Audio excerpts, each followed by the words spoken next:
ბადრი დიასამიძეს და ვაჟა ბოლკონის პრობლემების შექმნა.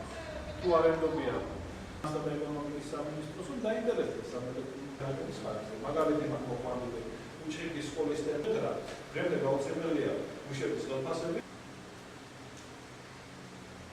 არ არის მათ გათვალისწინებული მაღალმთიანი რემონტი ახლა მიმდინარეობს შეჩერებოდი როგორ ტენდერი მხოლოდ დაბალი ფასით მიწოდების გამოვლენა მართლა მინდა გავაკეთო. სამუშაოების მიღება და შესრულება და ექსპერტიზა ევალება მიმღებ კომისიას, რომელიც შექმნილია ქედის საგრებულოს და გამგეობის მიერ. მინდა მივმართოთ ხოლმით ქედის საგრებულოს გამგებელს, რომ თავი დაანებონ კერძო ბიზნესისთვის ხელოვნურად ფინანსური პრობლემების შექმნას. თუ არ ენდობიან თავის გვემდებარე სამსახურებს, შესყიდვების სამსახურს არ ენდობიან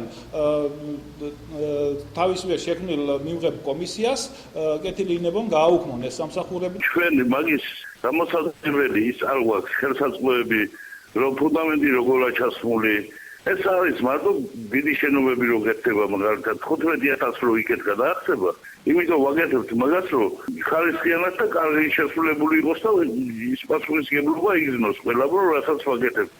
ტენდერი რომ ცხადდება, კეთილი იქნება ისე მიიღონ მონაწილეობა თუ არ არის რა ვაგეთებთ.